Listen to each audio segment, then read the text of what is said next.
নুরুদ্দিন ঘরপুরি রহমতুল্লাহ আলাইহি হুজুরের শনিবার মঙ্গলবার পানি ভরা দেন। আর পানি ভরা দেওয়ার সিস্টেম হলো মাদ্রাসার সামনে যে পুকুর, এই পুকুরের মধ্যে ফু দিয়া হুজুর চলে যাইতেন। আর মানুষ এই পুকুর থেকে পানি নিত, নিয়ে সবার কামও হয়ে যেত। আলহামদুলিল্লাহ, পুকুরের পানি নিয়ে কাম হয়ে যেত। একদিন হুজুরের এক ভক্ত, খুব কঠিন ভক্ত, আইসা বলতেছে, হুজুর আপনি পুকুরের মধ্যে ফু দিয়া যান, আর পুকুরের এই ফু কোন জায়গায় লাগলো কোথায় লাগলো না এটা আমরা বুঝবো কেমন করে? হুজুর আমার একই নয় না, আপনি আমার এই জগটার মধ্যে একটু ফু দেন। নুরুদ্দিন ঘরপুরি রহমতুল্লাহ আলাইহি বলেন, তোমার একই নয় না? কয় না একই নয় না। কত একই এখন হবে? কাচের গ্লাস লই আইছে, হুজুরে বলেন কাচের জগ, এই জগটার মধ্যে ভালো করে তুমি ধইরো, আমি ফু দেই। আমাদের উস্তাদরা পাশেই বসা ছিলেন, সবাই নিজের চোখে দেখছেন, উস্তাদগণ বলছেন কাচের জগটা তুমি ভালো করে ধইরো, আমি ফু দেই। হে কাচের জগটা এমনি ধইরা রাখছে, আল্লাহর ওলি তিনি ফু দিলেন। ফু দেওয়া মাত্র কাচের জগটা টাস টাস করে ভেঙ্গে পানিটা মাটিতে পড়ে গেল। এ ভাই, এজন্য বলি উলামায়ে কেরামের কোনো দোষ নাই। পানি পড়ায় আজকাল কেন কাম হয় না রে যুবক? এক জমানায় কাম হয়েছে। কোন জমানায় কাম হয়েছে? যেই জমানায় মুসলমানের ঘরে রহমতের দরজা খোলা ছিল, ফজরের পরে ঘর থেকে কোরআন তেলাওয়াতের আওয়াজ শোনা যাইতো, ঠিক না? এক সময় গ্রামের ভিতর দিয়া যদি চলতাম, প্রতিটা ঘর থেকে মা বোনদের কোরআন তেলাওয়াতের আওয়াজ শোনা যাইতো। কিন্তু এখন গ্রামের ভিতর দিয়ে হাঁটলে মনে হয় ফজরের পরে সব মরে গেছে। রাতের বেলা চুরি করা যতটা সহজ, ফজরের পরে মনে হয় এর চেয়ে আরো বেশি সহজ, ঠিক না? কোনো খবর নাই, কোনো খবর নাই। তাহলে হুজুরের পানি পড়া ঢুকবো কোন দিক দিয়া? হুজুরের এই কোরআন পইরা ফু দিব, এই তাবিজ পড়া ঢুকবো কোন দিক দিয়া? এজন্য বলতেছি হারাম ঘরে ঢুকানো বন্ধ করো, হারাম ঘরে বাজানো বন্ধ করো। মুসলমানের ঘরে কোন গান চলে, খেলাধুলার আয়োজন চলে, অথচ সপ্তাহে সপ্তাহ চলে যায়, কোরআন তিলাওয়াতের আওয়াজ হয় না, ঠিক না? মাসকে মাস চলে যায়, কোরআন তেলাওয়াতের আওয়াজ হয় না রে আল্লাহর গোলাম। বাইজিদ বুস্তামি আল্লাহর বহুত বড় একজন ওলি। তিনি যেদিন ইন্তেকাল করলেন, স্বপ্ন যুগে আল্লাহর এক ওলি তারে স্বপ্নে দেখলেন, জিজ্ঞেস করতেছেন, ওগো আল্লাহর ওলি, কবর জগতে কেমন ব্যবহার করা হলো? বাইজিদ বুস্তামি বলেন, আল্লাহ আমাকে জিজ্ঞেস করলেন, বাইজিদ রে কি নিয়ে আসছো আমি আল্লাহর দরবারে? আমি মনে মনে ভাবলাম আমলের কথা যদি বলি ধরা খেয়ে যাব, কারণ আমলের ভিতরে কত গন্ডগোল। আমলের নিয়ত যদি সহি না থাকে আমল কবুল হবে না। মানুষকে দেখানো যদি উদ্দেশ্য থাকে নামাজ কবুল হবে না। মানুষকে দেখানো যদি উদ্দেশ্য থাকে দান করা কবুল হয় না। তাহলে আমলের কথা বলা যাবে না, বলবো কি? কই ইমানের কথাটা বলি। বলতেছেন, মালিক ইমানটা নিয়ে এসেছি তোমার দরবারে নির্ভেজাল, ভেজাল কোনো ইমান আমার কাছে নাই। ভেজাল ইমান কাকে বলে? আল্লাহ যা পারে বান্দাও তা পারে, আল্লাহ যা পারে পীর বাবাও তা পারে, আল্লাহ যা পারে দয়াল বাবাও তা পারে। এমন বিশ্বাস যদি কারো অন্তরে থাকে, বোঝা গেল ভেজাল্লা ইমান। আওয়াজ দেয়া বলেন ঠিক না? সন্তান দেওয়ার মালিক কে? আওয়াজ আসতে কেন? জোরে বলেন কে? ধন দৌলত দেওয়ার মালিক কে? শান্তি দেওয়ার মালিক কে? কেউ যদি মনে করে আমার দয়াল বাবা খাজা বাবার দরবারে গেলেও ধন পাওয়া যায়, দৌলত পাওয়া যায়, শান্তি পাওয়া যায়, সন্তান পাওয়া যায়, তাহলেই বোঝা গেল তার ইমান হলো ভেজাল্লা ইমান, নির্ভেজাল নয়, নির্ভেজাল নয়। আমরা যারা এখানে বসে আসলাম, বলুন তো আমাদের ইমান ভেজাল না নির্ভেজাল? আমরা নির্ভেজাল, আমরা নির্ভেজাল। কেউ এমন বিশ্বাস অন্তরে রাখি, আল্লাহ যা পারে মানুষটা পারে না, এমনকি নবীও তা পারেন না, আল্লাহ যা পারে, ঠিক না? এর নাম হলো নির্ভেজাল ইমান। জাতের সাথেও শরীক করা যাবে না, আল্লাহর গুণের সাথেও কাউকে শরীক করা যাবে না। বাইজিদ বুস্তামি বলতেছেন, আল্লাহ ইমানটা আমার নির্ভেজাল। আল্লাহ পাক রব্বুল আলামিন তখন বলেন, বাইজিদ উযকুর লাইলাতাল লাবান, নির্ভেজাল ইমান যদি তোমার হয় তাহলে দুধের রাতের কথা ইয়াদ করো। কি ছিল সেই দুধের রাতের ঘটনা? একদিন তিনি দুধ খেয়েছিলেন, দুধ খাওয়ার পর পেট খারাপ করেছে। তিনি বলতেছেন আমার দুধে পেট খারাপ করে ফেলেছে। আল্লাহ ওই দিকে ইঙ্গিত দিলেন, রে বাইজিদ পেট খারাপ করার ক্ষমতা দুধের নাই, পেট খারাপ করার ক্ষমতা শুধুমাত্র আমি আল্লাহর। ঠিক না? এ বাইজিদ, ভালো মন্দ দেওয়ার মালিক আমি আল্লাহ। কোন বস্তুর এই ক্ষমতা নাই, কোন মানুষের এই ক্ষমতা নাই। কেমন করে তুমি এই কথা বলেছিলে? ইমান নির্ভেজাল কেমন করে হলো? সাথে সাথে বাইজিদ বুস্তামি বুঝে ফেলছেন, হায় হায় আমি তো এখানেও ধরা খেয়ে গেলাম। আল্লাহর কুদরতি কদমে সেজদায় পড়ে বলতেছেন, মালিক কিছুই আনতে পারি নাই গো আল্লাহ, খালি হাতে তোমার দরবারে এসেছি, দেখানোর মতো কিছুই নাই, একমাত্র তোমার দয়া আর মায়া সারা, একমাত্র তোমার দয়া মায়া সারা আমি বাইজিদ বুস্তামির মাপ পাওয়ার কোনো সুযোগ আমি দেখি না, আমি দেখি না গো আল্লাহ। তখনই আল্লাহ পাক কয়, বাইজিদ একদিন শীতের রাতে তুমি একটা বিড়ালের বাচ্চাকে আদর করে লেপের নিচে জায়গা দিয়েছিলা। বিড়ালের বাচ্চাটা শীতের বাতাসে কনকনে শীত কষ্ট করে, দৃশ্যটা দেখার পরে তোমার কলিজায় মায়া লাগলো। বাচ্চাটারে তুমি আদর করে নিজের বিছানায় জায়গা দিয়েছিলা, লেপের নিচে জায়গা দিয়েছিলা। এই বিড়ালের বাচ্চাটা আমি আল্লাহরই বানানো মাখলুক। আমার একটা ছোট্ট মাখলুককে তুমি এতটুকু আদর করার কারণে আমি আল্লাহ খুশি হইয়া তোমাকে জান্নাতের উঁচু মাকাম দান করলাম। জোরে আওয়াজ দিয়া সুবহানাল্লাহ। তাহলে ছোট্ট একটা মাখলুকের প্রতি দয়া দেখাইলে যদি নাজাতের উসিলা হয়, মানুষের প্রতি মানুষ যদি মায়া দেখায়, মানুষের প্রতি মানুষ যদি দরদ দেখায়, মানুষের প্রতি মানুষ যদি একটু সাহায্যের জন্য আগায় যায়, তাহলে এই বিষয়টাও নাজাতের উসিলা হতে পারে কি পারে না? চোখের সামনে কত মানুষ বিপদে পড়ে আসলো, তুমি সাহায্যের জন্য হাত বাড়াইলা না রে আল্লাহর গোলাম। একটু সাহায্যের জন্য কতজন তোমার কাছে হাত বাড়াইলো, তুমি সাহায্য করলা না। বিপদে পড়ছে তারে সাহায্য করলা না। বোঝাটা তুলে দিতে কই, বোঝাটা তুলে দিলা না। অন্ধ মানুষটা রাস্তা পার হতে পারে না, তুমি পার করে দিলা না। কিন্তু যুবক তুমি জানো না, জানো না ওই অন্ধ মানুষটারে রাস্তা পার কইরা দেওয়া ও তোমার নাজাতের উসিলা হতে পারে। তাহলে মানুষের প্রতি দয়া দেখানোর দরকার আসেনি না নাই? মানুষের প্রতি মায়া দেখানোর দরকার আসেনি না নাই? ছোট্ট থেকে ছোট্ট উসিলাও আল্লাহর কাছে ছোট্ট আমল উসিলা হয়ে যাবে। এজন্য বলতেছি রে ভাই, হৃদয়ের কান দিয়ে, দিলের কান দিয়ে কথাগুলি একটু মনোযোগ দিয়ে শুনবো। হতে পারে আজকের এই বসা আমার নাজাতের উসিলা। মনোযোগ কার কার আছে হাত তুলে আল্লাহকে দেখান। আল্লাহ তুমি প্রতিটা হাতকে কবুল করো, জোরে বলি আমিন। আল্লাহ আমাদের প্রত্যেককে আমলের নিয়তে কথাগুলি শোনার তৌফিক দান করো।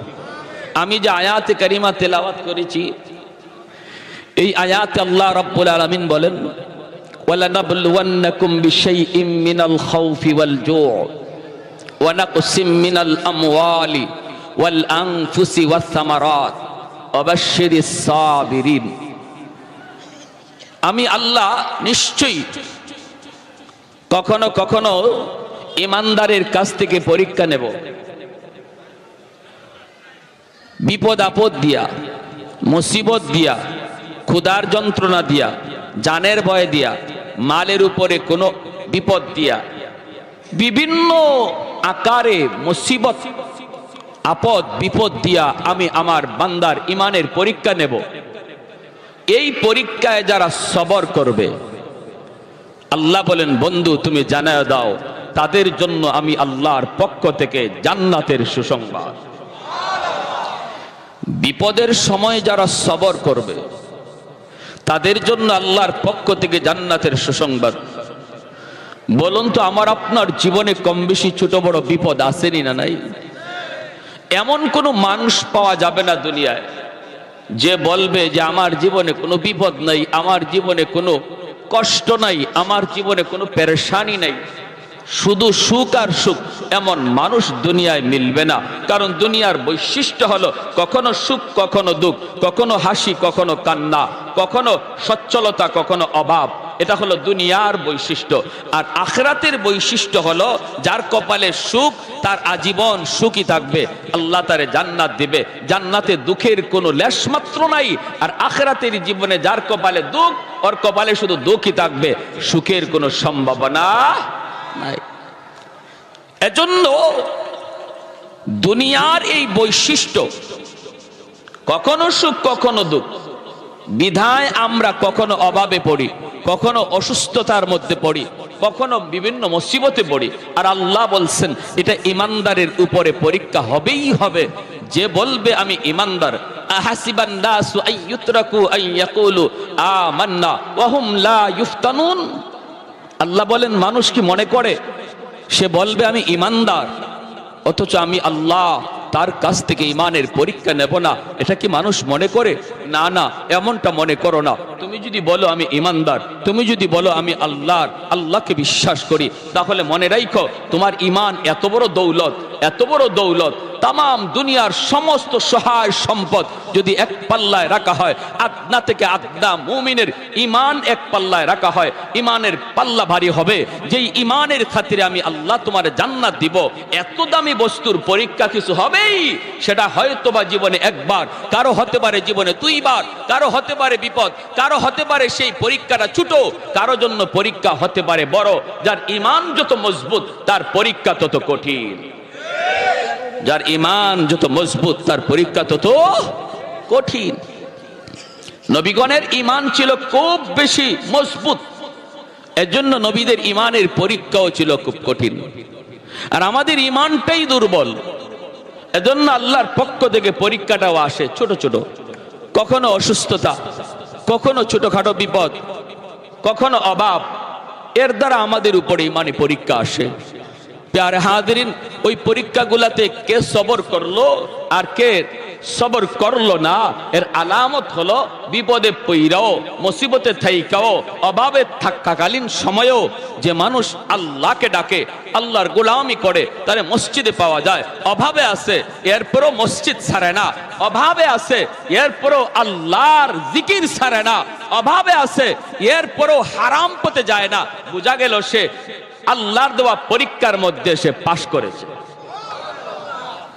বোঝা গেল সে পরীক্ষায় পাশ করেছে। সাইয়্যিদুনা আইয়ুব আলাইহিস সালাম বহুত বড় আল্লাহর এক পয়গম্বর, বনি ইসরাইলের জলিলুল কদর একজন পয়গম্বর।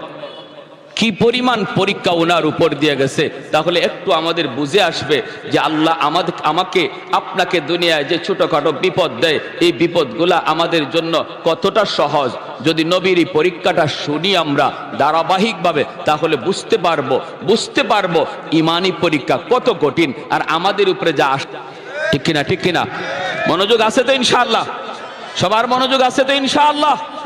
ভাইরা আমার, হযরত আইয়ুব আলাইহিস সালাম বনি ইসরাইলের বহুত বড় একজন জলিলুল কদর পয়গম্বর।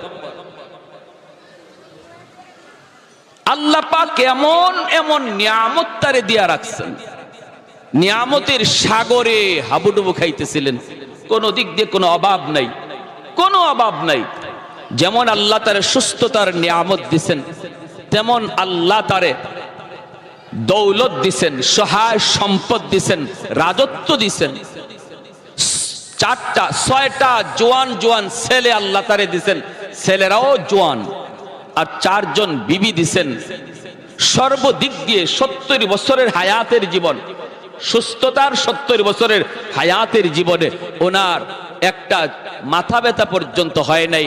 তাফসীরি কিতাবে লিখেন ঘাম বিচি পর্যন্ত উঠে নাই। আল্লাহ তারে এত নিয়ামত দিয়া রাখছেন, যেরকম সুবহানাল্লাহ। আমার ভাইয়েরা, বন্ধুরা, যুবক, সুস্থতার চেয়ে বড় নিয়ামত আর কিছু নাই।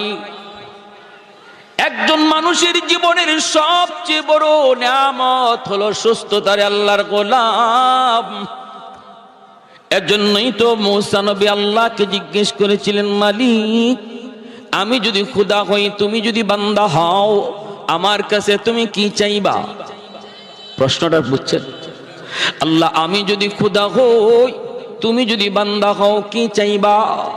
আল্লাহ তখন বলেন, মূসা রে এমন তো হবে না, যদি হইতো আমি সুস্থতার নিয়ামত চাইতাম। মূসা নবী কয়, মালিক আমি পেয়ে গেছি, কি চাইবো? তোমার কাছে আমি কি চাইবো? পেয়ে গেছি মালিক, আমিও সুস্থতার নিয়ামত চাই, সুস্থতার নিয়ামত চাই। এজন্য রে ভাই, আইয়ুব আলাইহিস সালামকে আল্লাহ পাক সুস্থতার নিয়ামত আল্লাহ দান করেছেন, সহায় সম্পদ দান করেছেন, স্ত্রী দান করেছেন, সন্তান দান করেছেন, রাজত্ব দিয়েছেন, ধন দৌলত, একটার পর একটা বাগান, একটার পর একটা ইন্ডাস্ট্রি, একটার পর একটা শিল্প কারখানা, বাড়তেই শুধু থাকলো, বাড়তেই থাকলো। এত কিছু নিয়ামতের ভিতরেও আল্লাহর পয়গম্বর আল্লাহর গোলামি করা ছাড়েন না, আল্লাহর শুকর বন্ধ করেন না, আল্লাহর জিকির বন্ধ করেন না। সমাজে কিছু মানুষ পাওয়া যাবে, যখন পয়সা করি হাতের মধ্যে আসে তখনই সে গুনার দিকে ধাবিত হয়। অনেক মানুষ, অনেক শিল্পপতি পাওয়া যায়, শিল্পপতি পাওয়া যায় রাত 2টা বাজে 3টা বাজে ঘরে ঢুকে, স্ত্রী জানে না কখন স্বামী ঘরে ঢুকলো। কোটিপতির সন্তান রাত কয়টা বাজে ঘরে আসে বাবা জানে না, মা জানে না, মা জানে না। পয়সায় অনেককে নষ্ট করে ফেলে, চরিত্র নষ্ট করে ফেলে, ক্যারেক্টার নষ্ট করে ফেলে। মানুষ যখন সুখে পড়ে, কেউ কেউ আছে আল্লাহকে ভুলে যায়, কিন্তু আল্লাহর পয়গম্বর সাইয়্যিদুনা আইয়ুব আলাইহিস সালাম তার অভাব তো নাই, সুখে আছেন, আল্লাহকে ভুলেন না, আল্লাহকে ভুলেন না, আল্লাহর গোলামি বাদ দেন না। জিকির বন্ধ নাই, আল্লাহর জিকির বন্ধ নাই। ইবলিস তখন ডাক দিয়ে কয়, ওগো আল্লাহ তোমার পয়গম্বর এত তোমারে ডাকে কেন জানোনি? কেন যাকে জানোনি কেন? আল্লাহ পাকে ইবলিস কয়, সুখে রাখছো এজন্য তোমারে ডাকে, সুখে রাখছো এজন্য তোমার জিকির করে। অভাব কি জিনিস জানে না, বিপদ কি জিনিস বুঝে না, মুসিবত কি জিনিস জানে না, পরীক্ষা কি জিনিস এখনো বুঝে নাই। আমি ইবলিসের মনে হয় যদি তুমি তারে বিপদে ফালাও, জিকির করবে দূরের কথা, তোমার নাম পর্যন্ত ভুলে যাবে। নাউজুবিল্লাহ। আল্লাহ পাক রব্বুল আলামিন তখন বলে, রে ইবলিস ভালো করে শুন, ভালো করে শুন। আইয়ুব আমি আল্লাহর পয়গম্বর, পয়গম্বর ইচ্ছা করে হওয়া যায় না, আমলের দ্বারা অলি হওয়া যায়, নবী হওয়া যায় না, বুজুর্গ হওয়া যায়, নবী হওয়া যায় না। নবী আল্লাহ নিজে পছন্দ করেন, আল্লাহ নিজে নির্বাচন করেন। আল্লাহ বলে, ইবলিস শুন, আইয়ুবকে আমি আল্লাহ নির্বাচন করেছি, অতএব তোর ধারণা ভুল, ধারণা ভুল। এমনটা হতেই পারে না, হতেই পারে না। ইবলিস কয়, তাহলে বিপদে ফেলায়া দেখো, পরীক্ষায় ফেলায়া দেখো, দেখো না তোমার নাম কেমনে লয়, তোমার নাম কেমনে লয়। আমি তো বললাম নাম ভুলেই যাবে, নাম ভুলেই যাবে, নামই মনে থাকবে না। আল্লাহ পাক বলে, তাহলে দেখ চ্যালেঞ্জ, তোর সাথে আমি আল্লাহর চ্যালেঞ্জ, দেখ দেখ। আমার আইয়ুবের উপর পরীক্ষা শুরু হয়ে গেল। 1 নম্বরই পরীক্ষা আল্লাহ পাক রব্বুল আলামিন দিলেন, রে যুবক, সহায় সম্পদগুলি একে একে ধ্বংস হতে লাগলো। আজ অমুক ফ্যাক্টরিতে আগুন, কালকে ওই বাগানে আগুন, অমুক জায়গা আজকে ধ্বংস। এই খবরগুলি যখনই পয়গম্বরের কাছে আসতে থাকে, তখনই তিনি সাথে সাথে আল্লাহর শুকরিয়া আদায় করে। না শুকরি নাই। আল্লাহ পাক কই, দেখছনি বিপদ তো আমি আল্লাহ দিলাম, কিন্তু না শুকরি নাই। না শুকরি নাই, এখনো শুকুর করে, এখনো আমি আল্লাহকে ইয়াদ করে। এতগুলি সহায় সম্পদ নষ্ট হয়ে গেল, এরপরেও কিন্তু আমি আল্লাহকে ভুলে না। ইবলিস কয় মালিক জানুনি কেন কই রাজত্ব রাখছো এজন্য। আল্লাহ রাজত্ব কেড়ে নিলেন, তখনও ইনি শুকরিয়া আদায় করে। ইবলিস কয় কারণ হলো 6টা জোয়ান ছেলে আছে, ভরসা হলো সন্তানের উপর। সম্পদ যদি চলেও যায়, সন্তান তো আছে 6টা জোয়ান। এই 6টা জোয়ান ছেলের দ্বারা সম্পদ আবার কামাই করবে, এজন্য কোনো টেনশন নাই, তোমার গোলামি করে। আল্লাহ বলে না, সন্তানের উপর পরীক্ষা শুরু হবে। 6 জন যুবক ছেলে এক ঘরে ঘুমায় রইছে। হঠাৎ করে রাতের বেলা চাঁদ ভেঙ্গে আইয়ুব নবীর 6টা ছেলে একসাথে মারা গেল রে যুবক। একসাথে 6 জন ছেলে মৃত্যু সংবাদ বাবা শুনতে পাইলেন। এরপর নবী শুকরিয়া আদায় করে, জোরে কোন সুবহানাল্লাহ। আল্লাহর কাছে ডাক দেয়া কয় মালিক, সন্তান তো আমার কাছে ছিল আমানত, এই সন্তানের মালিক তো আমি না, সন্তানের মালিক তুমি।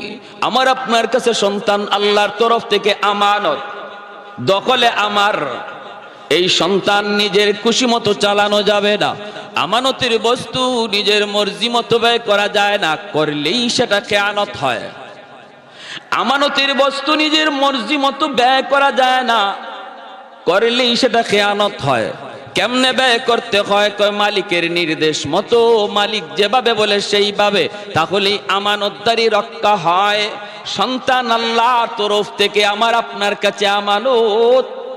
এজন্য সন্তানকে যা খুশি তা শেখানো যাবে না, যা খুশি তা দেখানো যাবে না, যা খুশি তা পরানো যাবে না, যা খুশি তা তারে জামাও পরানো যাবে না, যা খুশি তা তারে তার শোনানো যাবে না।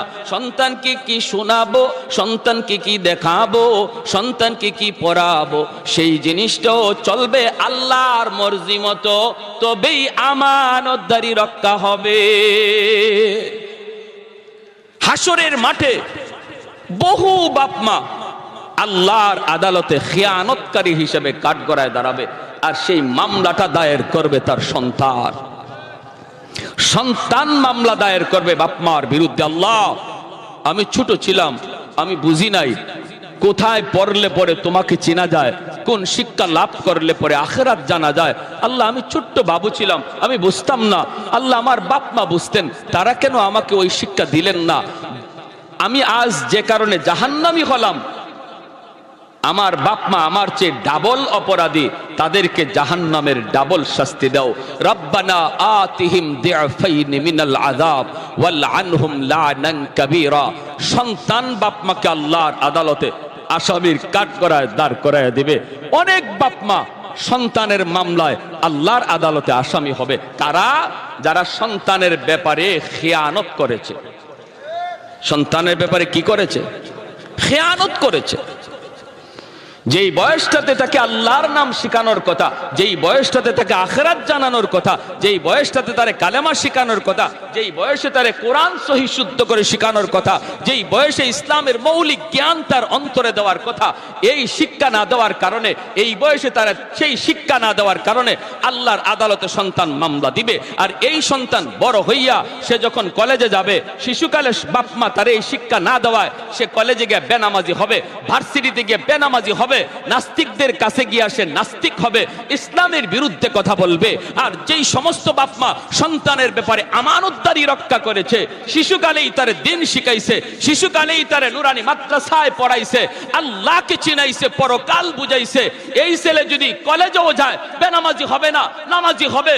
এই ছেলে যদি ইঞ্জিনিয়ার হয়, নাস্তিকদের ভিড়ে যায়ও সে কোরআনের পক্ষেই কথা বলবে, উলামায়ে কেরামের পক্ষে আওয়াজ দিবে, কোরআনের পক্ষেই সর্বদা জয় গান গাবে। হাজারো নাস্তিকের ভিতরে তাকবীরের আওয়াজ উঠাবে। মুস্কান ভারতের নারী মুস্কানের মতো আওয়াজ দিয়া কোন ঠিক কিনা? প্যারে হাজিরিন, এজন্য বলি ভালো করে ইয়াদ রাখবেন, আমরা যারা বাবা হয়েছি আমাদের বহুত বড় জিম্মাদারি আছে, বহুত বড় জিম্মাদারি ভাই। এই জিম্মাদারিতে যদি গাফলতি করি সন্তানের মামলায় ধরা খেয়ে যাব, সন্তানের মামলায় ধরা খেয়ে যাব। আল্লাহ আমাদেরকে সহি বুঝদান করুন, সবাই বলে আমিন। হযরত আইয়ুব আলাইহিস সালামের কাছে যখন 6টা সন্তান মারা যাওয়ার খবর আসলো, তখনও নবী নিরাশ হন নাই, নাশুকরি করেন নাই। আল্লাহর দরবারে শুকরিয়া আদায় করে বলছেন, আল্লাহ, সন্তান ছিল আমার কাছে আমানত, আমানতের বস্তু, তুমি তোমারটা নিয়ে গেছো। আল্লাহ, আমার সন্তান যে পথের প্রতীক, আমিও সেই পথের প্রতীক। আজ গেছে আমার সন্তান, কাল যাব আমি। দুনিয়ার এটাই নিয়ম, আসার সময় সিরিয়াল মেনটেন হয়, যাবার সময় কোনো সিরিয়াল নাই। আবার আসার সময় বাবা আগে আসে, সন্তান পরে আসে। যাবার সময় দেখা যায় বাবার আগে ছেলে যায়, নাতির আগেও দাদা চলে যায়। ঠিক কিনা? আমার ভাইয়েরা, বন্ধুরা, একটু মনোযোগ লক্ষ্য করে শুনো রে আল্লাহর গোলাম। যেই মাত্র আইয়ুব আলাইহিস সালামের কাছে 6টা ছেলের মৃত্যু সংবাদ কানে আসলো, তখন নবী শুকরিয়া আদায় করেন। আল্লাহ পাক ইবলিসকে ডাক দেয়া বলে, ইবলিস দেখ, পরীক্ষায় আমার আইয়ুব একে একে যতগুলি পরীক্ষা আমি আল্লাহ তারে দিচ্ছি রে, সবগুলি পরীক্ষায় আইয়ুব পাশ করেছে, শুধু না A+ পায়া পাশ করেছে। ইবলিস কই, মালিক, এখনো তোমার শুকরিয়া কেন আদায় করে তুমি জানোনি? বলে কেন? এখনো তার 4টা স্ত্রী এখনো জমিনে আছে গো। 4 জন স্ত্রী যেই স্বামীর আছে তার কিসের টেনশন? ছেলে 6টা চলে যাক না 10টা চলে যাক, স্ত্রী তো আছে, সন্তান আবার দুনিয়া আসবে। এই ভরসায় তোমার গোলামি করে, এই ভরসায় এখনো তোমার উপরে সে নারাজ হয় না, এখনো নারাজ হয় না। আল্লাহ পাককে একে একে পরীক্ষা দেওয়ার জন্য শয়তান উদ্বুদ্ধ করতেছে। আল্লাহ পাক কয়, তাহলে শুন, 4টা স্ত্রীর উপর পরীক্ষা শুরু হয়ে গেল। 4 জন স্ত্রী, 3 জন এক খাটের মধ্যে ঘুমায় আছেন। একজন বিবি রহিমা, তিনি আছেন নবীর সাথে রাতের বেলা। যেই রাত্রে 3 জন এক খাটের মধ্যে শুয়ে আছেন রে আল্লাহর গোলাম, ওই রাতে 7 পইরা 3 জন স্ত্রী মারা গেলেন।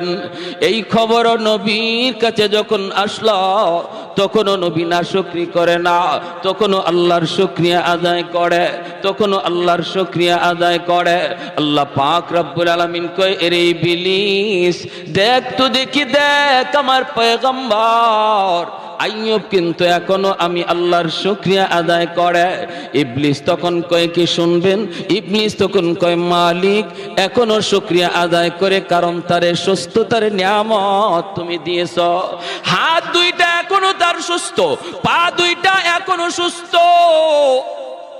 এখনো সে সুস্থ শরীর নিয়ে চলাফেরা করতে পারে।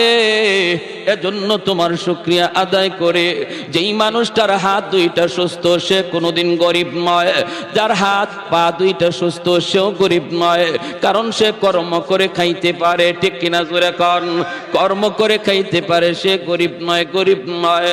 আল্লাহ পাক রব্বুল আলামিনকে ইবলিস তখন ডাক দিয়া কই, মালিক, এজন্য তোমার এখনো শুকরিয়া আদায় করে। আল্লাহ পাক কয়, ইবলিস শুন, তুই যত কথা বলস না কেন রে, আইয়ুব এমনে এমনে নবী হয় নাই, আমি আল্লাহ তারে নবী বানাইছি। নফল বন্দেগীর মাধ্যমে আল্লাহর ওলি হওয়া যায়, আব্দুল কাদের জিলানী হওয়া যায়, মঈনুদ্দিন চিশতি হওয়া যায়, কিন্তু নবী পয়গম্বর হওয়া যায় না, সাহাবী হওয়া যায় না। সাহাবী আল্লাহ পাক নিজে চয়েস করেন নবী পয়গম্বর কে হবে, সেটাও আল্লাহ পাকের চয়েস করা, আল্লাহ পাকের চয়েস করা। রব্বুল আলামিন তখন ডাক দিয়া কই, ইবলিস, তাহলে শুন, এইবার পরীক্ষা শুরু হবে আমার পয়গম্বরের শারীরিক পরীক্ষা, দেহের উপরে পরীক্ষা শুরু হবে। এরে যুবক, দিলটা একটু নরম করে কথাগুলি শুনো রে আল্লাহর গোলাম। দুনিয়াতে কম বেশি পরীক্ষা আমাদের সবার জীবনে আসে। কেউ কখনো অসুস্থ হইয়া মসজিদ ছাইরা দেই, কেউ কখনো বিপদে পইরা আল্লাহর নাম ছাইরা দেই। আমি আমার জীবনে পেয়েছি, সিলেটের এক জায়গায় ওয়াজে গিয়েছিলাম, মানুষজন আমারে কইতেছে, হুজুর, ওই যে একটা ঘর দেখতেছেন, এই ঘরের লোকটা ছিল অনেক নামাজি বড় দিনদার, লোকটা ছিল বড় নামাজি বড় দিনদার। হঠাৎ করে লোকটা একটা বিপদে পড়ে গেল। বিপদে পড়ার পরই সে চিৎকার করে কয়, এত নামাজ পড়লাম, এত রোজা রাখলাম, এত আল্লাহরে ডাকলাম, আল্লাহ আমারে কেন বিপদে ফেলাইল? বেনামাজি সুদখোর ঘুষখোর আল্লাহ কোনো বিপদ দেয় না, আমাকে বুঝি আল্লাহ দেখলো, এই পয়লা মসজিদ ছেড়ে দিছে হুজুর, এখন আর মসজিদে আয় না, আল্লাহর বিরুদ্ধে কথা কয়, রাস্তায় রাস্তায় ঘুটে নাস্তিকদের মতো কথা কয়। এরে আল্লাহর গোলাপ, একটু দিলটা নরম করে কথাগুলি শোনো। যদি তুমি বিপদের সময় সবর কইরা বিপদের সময় তুমি আল্লাহকে ডাকো, হাসরের ময়দানে আল্লাহ পাক আইয়ুব নবীর সাথে তোমারে জান্নাত দান করবে। জোরে কোন সুবহানাল্লাহ। শরীরের পশমের গোড়ায় গোড়ায় ফুসকা পড়ে গেল, ফুসকা, এই ফুসকার ভিতরে পোকা জন্ম নিল, পোকা, ফুসকার ভিতরে পোকা জন্ম নিল, শরীর পচে যাইতে লাগলো, সারা শরীরটা আস্তে আস্তে পচতে শুরু করলো।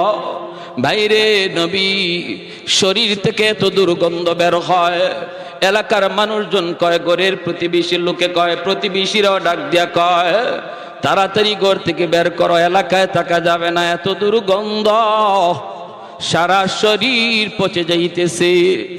আল্লাহর পয়গম্বর, 4 জন বিবি ছিল, 3 জন তো মারা গেছে, একজন জীবিত। তিনি কে? তিনি হলেন বিবি রহিমা। মানুষজন ডাইকা কয়, রহিমা, ও রহিমা, আমরা সবাই গেলাম, তুমিও কি যাইবা না স্বামীর সাথে থাকবা? আল্লাহর বান্দি তখন বলতেছে, তোমরা সবাই চলে যেতে পারো গো, কিন্তু আমার স্বামী আমি ছাড়বো না, আমি আমার স্বামীকে ছেড়ে যাব না, স্বামীর খেদমত ভুলবো না। ও রহিমা, তোমার নাকে কি কোনো দুর্গন্ধ লাগে না? বিবি রহিমা তখন ডাক দেয়া বলতেছে, আমার নাকে কোনো দুর্গন্ধ লাগে না। কই, তাহলে তাড়াতাড়ি স্বামীরে লইয়া তুমি ঘর থেকে বের হও, যেখানে মন চায় সেখানে যাও, আমরা দুর্গন্ধের কারণে টিকতে পারি না, তোমার যেভাবে মন চায় সেদিকে যাও। তিনি ঘর থেকে স্বামীরে নিয়ে বের হয়ে গেলেন। আল্লাহর পয়গম্বর আইয়ুব আলাইহিস সালাম, যার এক সময় এই এলাকার রাজত্ব ছিল, এক সময় আল্লাহ পাক তারে কোটি কোটি সম্পদের মালিক দিয়া রাখলো, 24 ঘন্টা তার দরজার পাশে অভাবী মানুষ দাঁড়ায় থাকত, অনবরত যাদেরকে তিনি দান করতেন। আজ ওই মানুষগুলো কয়, রহিমা তাড়াতাড়ি যাও, তাড়াতাড়ি সরগ, এলাকায় থাকতে পারি না। কই যাইবা তুমি জানো? ঘর থেকে বের হইয়া আল্লাহর বান্দি স্বামীরে নিয়ে তিনি রাস্তায় আসলেন। রাস্তা দিয়ে পথিকেরা যায়, পথিকেরা ডাক দেয়া কয়, রহিমা, রাস্তা থেকে স্বামীরে নিয়ে যাবা, মন চাই সেদিকে যাও, আমরা রাস্তায় হাঁটা চলা করতে পারি না, রাস্তায় আমরা হাঁটা চলা করতে পারি না। আল্লাহর বান্দি স্বামীর নিয়া চোখের পানিটা মইসা মইসা তিনি বের হয়ে যাইতেছেন। তিনিও সাধারণ কোনো মহিলা না রে ভাই, তোমরা মনে করতে পারো তিনি হয়তো কোনো গরিব গরিব মেয়ে ছিলেন, এজন্য তিনি স্বামীর নিয়ে বের হচ্ছেন না। বিবি রহিমা তিনিও ছিলেন কে? তিনিও ছিলেন নবী পরিবারের সন্তান, হযরত ইউসুফ আলাইহিস সালামের নাতিন, ছেলের ঘরের নাতিন। আল্লাহু আকবার। নবী পয়গম্বর গণের পরিবারের সন্তান, রাজ পরিবারের মেয়ে, রাজ পরিবারের মহিলা। মুহূর্তের ভিতরে তিনিও স্বামীরে ফালায়া চলে যেতে পারতেন, কারণ বাবার বাড়ি হলো রাজবাড়ি, বাবার বাড়ি হলো রাজবাড়ি, আবার নবী পরিবারের একজন মেয়ে। কিন্তু না না, তিনি বুঝতেন স্বামীর কদর, স্বামী কত বড় দৌলত, এটা তিনি বুঝতেন। বিদায় বলছেন, তোমাদের নাকে গন্ধ লাগে, কিন্তু আমার স্বামীর পচা গন্ধ আমার নাকে লাগে না। রাস্তার পাশেও থাকতে দিল না, স্বামীকে লইয়া মাঠে চলে গেলেন। মাঠে, ও আমার বিনোদর চোরের মা বোনেরা, একটু মনোযোগ দিয়া খেয়াল করে শুনো গো মা, তোমাদের ঘটনা বলতেছি, তোমাদের একটা ইতিহাস বলতেছি। কাকে বলে স্ত্রী, কাকে বলে স্বামী, কাকে বলে সংসার, একটু মনোযোগ দিয়ে শোনো, এমন সংসার যদি করতে পারো ঘরটা জান্নাতি ঘর হয়ে যাবে। এই সন্তানগুলিকে আল্লাহ জান্নাতি সন্তান বানায় দিবে, মেধাবী সন্তান আল্লাহ বানায় দিবে। যেই ঘরের মধ্যে স্বামী স্ত্রীর ভিতরে মহব্বত থাকে, এই ঘরের সন্তানগুলিকে আল্লাহ পাক মেধাবী বানায় দেয়, হাফেজে কোরআন বানায়, আলেমে দ্বীন বানায়, মুফতি মুহাদ্দিস বানায়। যেই করে স্বামী স্ত্রীর মধ্যে ঝগড়া হয়, যেই করে স্বামী স্ত্রীর মধ্যে গালাগালি হয়, এই করে সন্তান চেষ্টা করো তার মেধাবী বানানো যায় না। কারণ বাপ মার সর্বদা ঝগড়া আর গালাগালির বদাসর সন্তানের উপরে যায় পড়ে। তুমি যদি সন্তানকে মানুষের মতো মানুষ বানাইতে চাও, আগে ঘরটারে সুন্দর করো, ঘরটারে সুন্দর করো। ভাইয়েরা বন্ধুরা, মাঠে তিনি চলে গেলেন, রাস্তা থেকে মাঠে গেলেন স্বামীকে লইয়া। স্বামী গ, এক সময় তোমার আঙ্গুলের ইশারায় এই এলাকা চলতো, আজকে এলাকার মানুষ তোমারে ঘরে জায়গা দেয় না, রাস্তায় জায়গা দেয় না, মাঠে চলো। মাঠে গেলেন, কৃষকেরা আসতে দৌড়ায় আইসা বলতেছে, রহিমা এখানে যদি স্বামীর নিয়ে থাকো আমরা মাঠে কোনো কাম কাজ করতে পারবো না, এত দুর্গন্ধ, এত দুর্গন্ধ, আমরা মাঠে কাম কাজ করতে পারবো না, তুমি অন্য কোথাও চলে যাও। আল্লাহর বান্দি স্বামীর নিয়ে তিনি কোথায় যাবেন, কোন দিকে যাবেন? জঙ্গলের দিকে রওনা দিছেন। জঙ্গলের পাশে যায় তিনি দেখতে পেলেন একটা ডাস্টবিন, সর্বদা দুর্গন্ধ বের হয়। ডাস্টবিনের পাশে যায় তিনি জায়গা করে নিলেন। এই ডাস্টবিনের দুর্গন্ধের কারণে কোনো মানুষজন এই রাস্তা দিয়ে, এই জায়গা দিয়ে যাতায়াত করে না। তিনি বুঝলেন মানুষ যখন আসে না, তাহলে আমাকে কেউ এখান থেকে সরাবে না। এই জায়গাটাতে স্বামীকে নিয়ে তিনি থাকতে শুরু করলেন। ডাস্টবিনের গন্ধ আল্লাহর বান্দির নাকে লাগে না, স্বামীর দুর্গন্ধ নাকে লাগে না। এখানেই স্বামীকে নিয়ে তিনি পইরা আছেন। বাইরে একদিন দুই দিন নয়, মাসকে মাস চলছে। দিনের বেলা মানুষের বাড়িতে যান কাম কাজ করার জন্য, যাইয়া তিনি কাম কইরা কিছু খাবার সংগ্রহ কইরা স্বামীকে আইনা খাওয়ান, হালুয়া খাওয়ান। হালুয়া শক্ত খাবার খাওয়াইতে পারেন না, স্বামী খাইতে পারেন না। আইয়ুব আলাইহিস সালামের পুরা দেহটা পুকে খেয়ে ফেলতেছে, জিহ্বাটা এখনো পুকে ধরে নাই। আইয়ুব নবী ডাক দিয়া কয়, মালিক সারা দেহ আমার পুকে খাক, আমার আপত্তি নাই, আপত্তি নাই। যখনই আমি তোমাকে জিহ্বা দিয়া আল্লাহ কইয়া ডাক দিতে দেই, সাথে সাথে আমার সব কষ্ট আমি ভুলে যাই। ও মালিক, এজন্য তোমার কাছে আমার আবদার, আমার জিহ্বাটারে তুমি পোকা দিয়া খাওয়ায়ো না, যেন আমি জিহ্বা দিয়ে তোমাকে আল্লাহ আল্লাহ কইয়া ডাকতে পারি। জোরে কোন সুবহানাল্লাহ। ভাইরা আমার, আল্লাহর বান্দি মানুষের বাড়িতে যে কাম করেন, হালুয়া পাকায়া স্বামীরে তিনি খাওয়ান। কেমনে খাওয়ান রে ভাই? চামচ দিয়া খানা দিতে পারেন না, দিলে পরে চামচটা লাগলে নবী ব্যথা পান, কারণ দাঁতের মাড়িটা পর্যন্ত পচে গেছে, এমনি ভাবে ঠোঁট পর্যন্ত সব পচে গেছে। চামচ যদি লাগে সাথে সাথে তিনি ব্যথা পান, ব্যথা পান।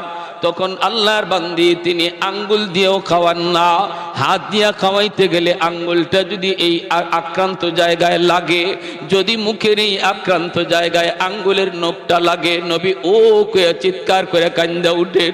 এজন্য বিবি রহিমা চামচ দিয়েও না, আঙ্গুল দিয়েও না,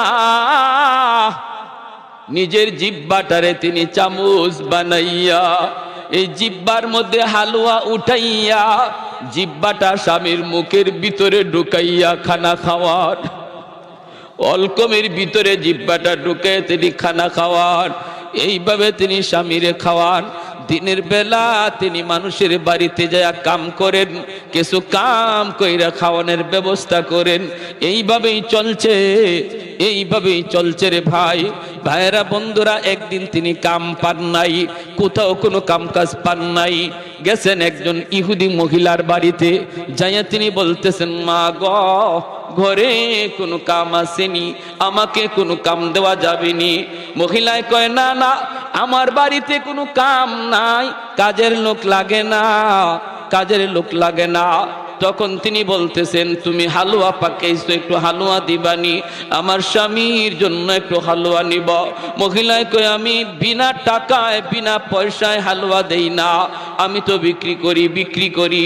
তখন আল্লাহর বান্দি বলেন, মাগো, কিছুই তো নাই, কি দিয়ে তোমার আমি দেব, কি বদলা দেব, দেবার তো কিছুই নাই।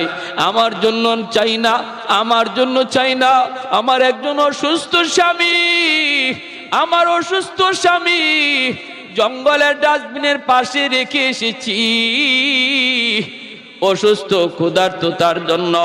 মহিলায় কয়, না, আমি এমনে দেই না, এমনে দেই না, পয়সা লাগে, পয়সা দিব কোত্থেকে? তখন ওই মহিলা কয়, পয়সা নাই তো ভাগো, দেওয়ার কোনো সুযোগ নাই, কিন্তু একটা কাজ করলে দিতে পারি। বলে কি কাজ? কয়, তোমার চুলগুলি অনেক লম্বা দেখা যায়, যদি কিছু চুল কাইটা আমাকে দেও, এই চুলের বিনিময়ে তোমাকে হালুয়া দেব। আল্লাহর বান্দি বিবি রহিমা কই, না না মাগো, তুমি এমন কথা বইলো না গো, আমার লম্বা চুল থাকার কারণে আমার স্বামী আমার চুলে দইরা বসা থেকে মাঝে মাঝে দাঁড়ায়, আমার চুলটারে আমার স্বামী লাঠি বানায়। আর একটু জোরে কোন সুবহানাল্লাহ। ও আমার মা বোনেরা, খেয়াল করে শুনো, আমার নবী রহমতের নবী বলেছেন, আইয়ুমা ইমরাতিন ইদা সাল্লাত খামসাহা ওয়া সামাত শাহরাহা ওয়া হাফিজাত ফারজাহা ওয়া আতাআত বালাহা। নবী বলেন, যেই মহিলা 4টা কাজের জিম্মাদার হয়ে যায়, আল্লাহর তৈরি জান্নাতের যে কোনো দরজা দিয়ে ঢুকবে, কেউ তারে বাধা দিবে না, বাধা দেওয়ার কোনো সুযোগ তার নাই। 1 নাম্বার হলো, যদি কোনো মহিলা নামাজের হিসাবটা ঠিক মতো আল্লাহরে বুঝাইতে পারে, ওয়াক্ত মতো নামাজ পড়া নেয়, পরের ওয়াক্তে নামাজ নেয় না, যথা টাইমে নামাজ যেই মহিলা আদায় করে। 2 নম্বর হলো, যেই মহিলা রমজান মাসে রোজা ঠিক মতো রাখে। 3 নম্বর হলো, নবী বলেন, যেই মহিলা খাস পর্দা করে, খাস পর্দা বলতে আমরা কি বুঝিনি রে ভাই? খাস পর্দা হলো ঘরের পর্দা, বাহিরের পর্দা। ঘরেও কিন্তু পর্দা আছে, বাহিরেও পর্দা আছে। বাহিরের পর্দা হলো বের হওয়ার সময় মোটা কাপড়ের বোরকা পরে বের হও, ঢিলা ঢালা বোরকা পরে বের হও, এটা হলো বাহিরের পর্দা। মুখটাও তোমার ঢাকা থাকবে, হাত মোজা পা মোজা লাগানো থাকবে, এটা হলো বাহিরে বের হওয়ার পর্দা। আর যদি একান্ত ঘরে তুমি থাকো, তুমি ঘরে থাকো, ঘরেই থাকো, একান্ত প্রয়োজনে বের হলে মোটা কাপড়ের বোরকা পরে বের হবা। ঘরের ভিতরে থাকলে তোমার পর্দা আছে, চাচাতো ভাইয়ের সাথে পর্দা করা তোমার ফরজ, মামাতো ভাইয়ের সাথে পর্দা করা ফরজ, খালাতো ভাইয়ের সাথে পর্দা করা ফরজ। এমনি ভাবে ভাইয়েরা বন্ধুরা, গ্রামের সম্পর্কের চাচা, গ্রামের সম্পর্কের নানা, গ্রামের সম্পর্কের দাদা, গ্রামের সম্পর্কের মামা, গ্রামের সম্পর্কের যত যা কিছু আছে সব হলো তোমার জন্য বেগানা, বেগানা। তাদের সাথে দেখা করা তোমার জন্য হারাম, কথা বলা হারাম। তো ঘরের পর্দা, বাহিরের পর্দা যেই মহিলা করলো, 4 নাম্বার নবী বলেন, যেই মহিলা স্বামীর কথা মতো চলে, স্বামীরে খুশি রাইখা চলে, যেই মহিলা মারা যায় আর ওই অবস্থায় তার স্বামী তার উপর খুশি থাকে, নবী বলেন, মরতে দেরি, জান্নাতে যাইতে দেরি না। ভাইরা আমার, এজন্যই তো বিবি রহিমা কি পরিমাণ স্বামীর খেদমত, কি পরিমাণ স্বামীর জন্য ত্যাগ, কি পরিমাণ কুরবানি। ওই মহিলা কই, চুল কাইটা দিবা তবে আমি তোমাকে হালুয়া দেব। আল্লাহর বান্দি কয়, চুল কাটা যাবে না, কারণ যদি আমি চুল কাটি আমার স্বামী কেমন করে বসা থেকে উঠবে, কেমন করে তিনি বসা থেকে উঠবে। ইহুদি মহিলা কই এত কিছু বুঝি না, যদি আমার কাছ থেকে হালুয়া নিতে হয় চুল দেওয়া লাগবে। তিনি বাধ্য হয়ে গেলেন চুল দেওয়ার জন্য, সাথে সাথে একটু চুল কাইটা দিয়া দিল। স্বামীর কারণে নিজের চুলটা তিনি কিছু দিয়া দিলেন কাইটা। শয়তান কিন্তু সুযোগ পায়া গেছে, শয়তান পিছনে লাইগা আছে কেমন করে স্বামী স্ত্রীর ভিতরে একটা ভুল বুঝাবুঝি সৃষ্টি করাইতে পারে। শয়তান যদি স্বামী স্ত্রীর মধ্যে ভুল বুঝাবুঝি করাইতে পারে, তালাকের পর্যায়ে নিতে পারে, সংসার যদি ভাঙ্গা দিতে পারে।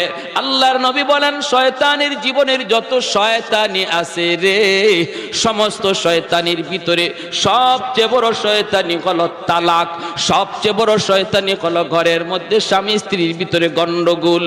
নবী বলেন একদিন ইবলিস সবগুলি ইবলিস রে নিয়ে একসাথে বইয়া বলতেছে আজকে কে কি খারাপ কাজ করছো একটু তালিকা দাও। একজনে কই একজন লোক মসজিদে যাইতেছিল, শয়তানি করে আমি মসজিদ থেকে ফিরাইয়া দিছি, আর মসজিদে যাইতে দেই নাই।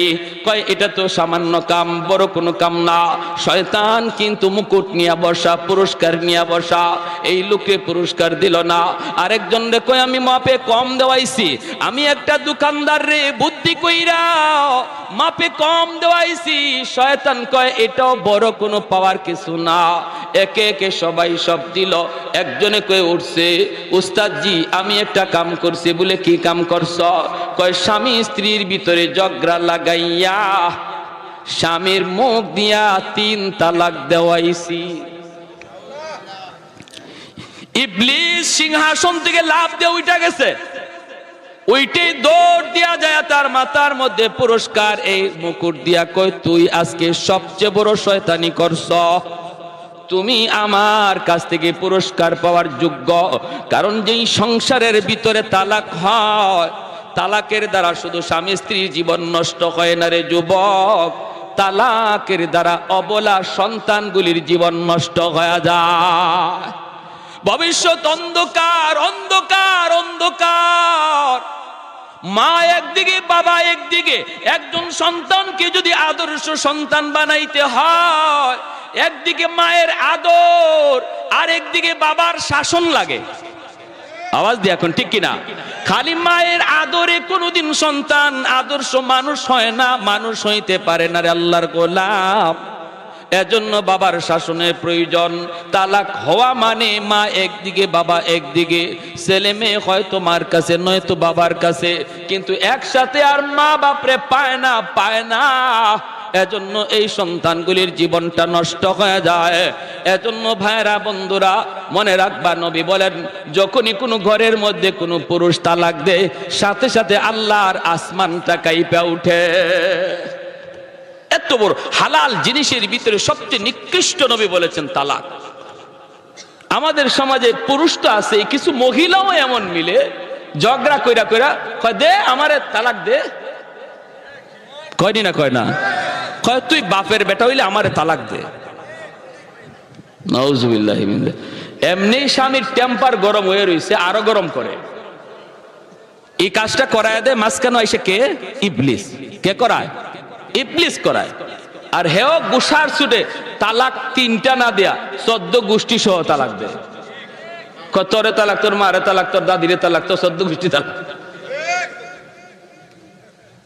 3 তালাকের বাহিরে তালাক দিলে মনে রাখবা একসাথে 3 তালাক দেওয়া কবিরা গুনাহ। যদিও তালাক হয়ে যাবে, কিন্তু যে দিল এর খবর আছে আল্লাহর কাছে, ফিটা আছে। একসাথে 3 তালাক দেওয়ার কোনো বৈধতা নাই। তালাক দেওয়ার সিস্টেম হলো প্রতি মাসে একটা। যদি আপনি শাসন করলেন, আপনি বুঝাইলেন, পরিবারের লোক আনলেন, বসলেন দুই পক্ষ লইয়া, এরপরও সমস্যার সমাধান হয় না, আপনার বিবি উল্টা পথেই চলে, উল্টা পথেই চলে, বিছানা পরিত্যাগ করলেন, আপনি তার থেকে দূরে থাকলেন, কথা বন্ধ রাখলেন, হালকা একটু মারদুর। নবী বলেন হালকা মারদুর এর মানে বাঁশ লইয়া লাঠি লইয়া ফিরানি না, মেসওয়াক লইয়া একটু আস্তে কইরা একটু আঘাত দেওয়া। এর মানে একটু সে যেন অপমান বোধ করে, হায় রে আজকে আমার স্বামী হাত উঠায় ফেলছে, এতটুকু যেন তার অনুভূতিতে লাগে, তার ইজ্জতে যেন লাগে, এজন্য একটু হাত উঠানি। এর মানে এই না লাঠি লইয়া শরীরে দাগ ফালাইয়া দেওয়া, এরকম না। হালকা কিছু আঘাত করলেন, এরপরও সংশোধন হয় না, তখন শরীয়ত বলে সে যখন পবিত্র হালতে থাকে তখন তার এক তালাক দাও। এরপরে আরেকবার যখন পবিত্র হয় পরের মাসে, ওই সময় আরেকটা তালাক দাও। তারপরেও যদি সংশোধন না হয়, 2 তালাক দেওয়ার পরেও সুযোগ ছিল তারে আনার, এরপরেও যখন সে সংশোধন না হয় তখন তারে আরেকটা তালাক, 3য় মাসে আরেকটা তালাক দাও। এভাবে হলো শরীয়তের তালাকের বৈধতা, তালাকের সিস্টেম। কিন্তু আমাদের সমাজে যেইভাবে তালাক দেওয়া হয়, এক বৈঠকে এক বসায়, এগুলার কোনো তরিকা নাই, সিস্টেম নাই। তবে তালাক কি হবে না? বলে হ্যাঁ হবে, 100%। হযরত ওমর রাদিয়াল্লাহু তাআলা আনহুর জামানায় এক লোক 3 তালাক না দিয়া তালাক দিয়া লাইছে বউরে 100টা। ওমর রাদিয়াল্লাহু তাআলা আনহু তারে ডাকায় আনছেন, আইনা বলেন বসো, তোমার তালাক দেওয়ার বৈধতা কয়টা? বলে 3টা। তে 100টা দিলা কেন? গুসার ছুটে মারছি। হে গুসা করে মারছে, গুসা করে মারছো তো 3টা তোমার পাওনা, এজন্য 3টা তুমি দিছো, আর বাকি যে 97টা দিছো এটা এখন তোমার ফিডে পাওনা। এজন্য হযরত তোমার বেত আইনা 97টা বেত হের ফিটও দিছেন, বলে ওইটা 1 তালাক, এটা 2 তালাক। এজন্য যুবক ভাইরা সাবধান। তালাক যদিও শরীয়তে বৈধ রাখছে, কিন্তু এটা কখন? যখন দেয়ালে পিঠ লেগে যায়, কোনো দিক দিয়া আর সমাধান হচ্ছে না। এটা ছেলে খেলা নয়, তামাশা নয়। হুজুর গুসার চুটে দিয়া দিছি, আমার তখন মাথায় জ্ঞান ছিল না। তালাক কেউ হাসতে হাসতে দেয় না, গুসা করেই দেয়, রাগ উঠলেই দেয়। এজন্য কোনো সুযোগ নাই, 3 তালাক দিয়া দিবেন, আর কোনো সুযোগ নাই ফিরায় আনার। হুজুরদের কাছে দৌড়ায় কোনো লাভ নাই। প্যারে হাজিরিন, এজন্য ইবলিস কইতেছে আজকে পুরস্কার পাওয়ার অধিকার তোমার, তুমি বহুত বড় কাজ করছো। কারণ সংসারে 2 জন শুধু নষ্ট না, তাদের অবলা সন্তানগুলির ভবিষ্যৎ অন্ধকার। প্যারে হাজিরিন, এজন্য আমার ভাইরা বলতেছিলাম, শরীয়তের বিধানগুলা, শরীয়তের মাসালা মাসাইলগুলা, এগুলো আমাদের জানা থাকার দরকার আছেনি না নাই? আর একটু জোরে কোন আসেনি না নাই? আমার ভাইরা বন্ধুর আল্লাহর গোলাম, যেই মাত্র চুলটা কাইটা তিনি দিয়া দিলেন, হালুয়া নিয়ে আসলেন। স্বামীর কাছে আসার আগে ইবলিস আইয়ুব আলাইহিস সালামের কাছে আয়েশা বলতেছে, নবী গো, জানেননি একটা গোপন খবর? কিসের খবর? কয় খবর হলো আপনার স্ত্রী মানুষের বাড়িতে চুরি কইরা কইরা আপনার জন্য খানা নিয়ে আসে। এই খবর তো আপনি রাখেন না, আপনি তো এই খবর রাখেন না। প্রতিদিন চুরি করে কেউ ধরতে পারে না, কিন্তু আজকে ধরা খাওয়া গেছে। ধরা খাওয়ার কারণে তার চুল কাইটা দিছে। চুল যদি আমার কথা বিশ্বাস না হয়, আসার পরে চুলের দিকে তাকায়া দেখেন, আজ কিন্তু তার চুল কাটা চুরিতে ধরা পড়ছে। এজন্য নাউজুবিল্লাহ জোরে কর। এর নাম হলো ইবলিস। এর নাম কি? এর নাম হলো ইবলিস। ঘটনা ঘটলো কি আর শুনাইতেছি কি? ঘটনা ঘটলো কি আর শুনাইতেছি কি? আল্লাহর পয়গম্বর সাথে সাথে যেন আসমান মাথায় ভেঙে পড়লো, কারণ তিনি তো নবী। হারাম খানা তো তিনি খাইতে পারেন না, চুরির মাল নবী তো খাইতে পারেন না। কোনো ইমানদার মুমিন কোনোদিন হারাম মাল খাইতে পারে না, চুরির মাল ডাকাতির মাল মুসলমান খাইতে পারে না। ভাইরা বন্ধুরা, আল্লাহর পয়গম্বর আওয়াজ দিয়া কই, মালিক, ঘটনা যদি এমনই হয়, আমাকে তুমি কেমন পরীক্ষায় ফেলাইছো গো আল্লাহ? আমি ওই স্ত্রীকে নিয়ে সংসার করব না, আমি তার স্ত্রী হিসেবেও মেনে নিব না। যদি তার মাথার চুল আমি কাটা পাই, তাহলে আমি কসম করলাম 100টা বেত তারে দিব, 100টা বেত দিব। আল্লাহর পয়গম্বর আইয়ুব আলাইহিস সালাম তিনি অপেক্ষায় বসা আছেন, বিবি আসবেন, তারপরে তিনি দেখবেন মাথার চুল কাটা নাকি। তিনি দেখবেন বিবি রহিমা হালুয়া নিয়ে স্বামীর কাছে তিনি হাজির হলেন। ভাইরা, তিনি হালুয়া দিলেন, নবী তো হালুয়া খাইতে রাজি না। তিনি তো বলতেছেন, রহিমা গো, মাথার চুলগুলি একটু দেখাও। দেখাইতেই তিনি দেখেন চুল কাটা। আল্লাহর নবীর কলিজার মধ্যে যেন রক্তক্ষরণ হয়ে যায়। হায় রে, আমি কি শুনলাম? যা শুনলাম তা তো বাস্তব। সাথে সাথে তিনি বলেন, রহিমা গো, ও রহিমা, তুমি না একজন নবী পরিবারের মেয়ে, তুমি না নবী পরিবারের মেয়ে গো, কেমন করে তুমি এমন কাম করলা? আমি তো চুরির মাল চাই না, ডাকাতির মাল চাই না, আমি না খায়া মরতে রাজি, তবু হারাম খানা খাইতে রাজি না। হারাম খানা যদি ঘরের ভিতরে ঢুকে রে ভাই, হারামের বদাসর, হারামের বদাসর নিজের মধ্যে পড়ে, সন্তানের মধ্যে পড়ে। সুদের টাকা যদি আপনি ঘরে ঢুকান, সন্তানের রক্ত মাংস হারাম টাকা দিয়ে বড় হয়। এই সন্তান বড় হওয়ার পরে কোনোদিন নামাজি হয় না, আলেমদের পক্ষে কথা বলে না, ইসলামের পক্ষে কথা বলবে না, বাপ মার সাথে ভালো আচরণ করবে না, বাপ মার সাথে বেয়াদবি করবে, বাবার সাথে বেয়াদবি করবে, বাবার গায়ে হাত উঠাইতে পারে, কারণ তার শরীরে রক্ত মাংস তুমি বাবা হারাম টাকা দিয়া বড় করছ। আজ আমাদের সমাজের চিত্র এত খারাপ, এত খারাপ। কেন সন্তানগুলি বেপথে বেলাইনে চলে গেল? মায়ের কথা শুনে না, বাবার কথা শুনে না। কত বাবার অভিযোগ, হুজুর একটু পানি ফোড়া দেন, হুজুর একটু পানি ফোড়া দেন, পোলারে পাই না, হুজুর একটু পানি ফোড়া দেন, পোলাটায় কথা শুনে না, হুজুর একটু পানি ফোড়া দেন, মেয়েটায় কথা শুনে না। আমি যদি জিজ্ঞেস করি, বাবারে তুমি কি করো, কি করো, কি করো, কিভাবে টাকা কামাই করছো, খবর নিয়ে দেখা যায় প্রতিদিন ঘুষ খাইছে, ঘুষের টাকা দিয়া সন্তানরে বড় করছে। যদি আমি বলি ছেলের জন্য আপনাকে যদি এক গ্লাস পানি পড়া দিতে হয়, আপনার জন্য পানি পড়া দিতে হবে এক জগ। মানুষগুলি কয় হুজুরদের পানি পড়ায় কাম হয় না, কাম হয় না। আমি বলি না, পানি পড়া কাম হয়, কিন্তু ওই পানি পড়া যেই ঘরে যে ঢুকবে, এই ঘরে ঢুকার সময় যায় দেখে ঘরের রহমতের দরজা বন্ধ, কারণ ঘরের ভিতরে সুদ ঢুকে, ঘরের ভিতরে ঘুষ ঢুকে, ঘরের ভিতরে হারাম ঢুকে। যেই ঘরে হারাম ঢুকে, এই ঘরে গজবের দরজা খোলা, রহমতের দরজা বন্ধ। ইমাম সাহেব পানি পড়া দেয়, পানি পড়া আপনার ঘরে গিয়ে ঢুকতে পারে না, কারণ রহমতের দরজা বন্ধ, গজবের দরজা খোলা। ঠিক না? ঠিক না? আইয়ুব নবী ডাক দিয়ে বলতেছেন, বিবি গো, মরে যাব তবু চুরি করা মাল খাবো না, হারাম খাবো না, হারাম খাবো না, হারাম খাবো না। বিবি রহিমা তখন বলেন, স্বামী গো, কেমন করে তুমি বুঝলা এটা হারাম? কই, তুমি কারো বাড়িতে চুরি কইরা মাল আনছো, এজন্য তোমার চুল কাইটা দিছে, চুল কাইটা দিছে। আল্লাহর বান্দি তখন চোখের পানিটা সাইরা বলতেছেন, স্বামী গো, কে তোমারে এমন বলছে? কয়, গ্রামের একটা মানুষ। সাথে সাথে তিনি কান্দেন আর বলেন, স্বামী বিশ্বাস করো, আমিও নবী পরিবারের মেয়ে গো, চুরি করি নাই, আমার বাপ দাদা কেউ চোর ছিল না, কেউ চুরি করতে শিখায় না। আমার ঘটনা হলো এমন, ইহুদি মহিলা আমাকে দিতে চায় না, বাধ্য হইয়া আমি চুলটা দিছি। এইবার আল্লাহর নবী তিনি বুঝে ফেলছেন এটা ইবলিস ছিল, ইবলিস। এখন তিনি কসম তো করে ফেলছেন।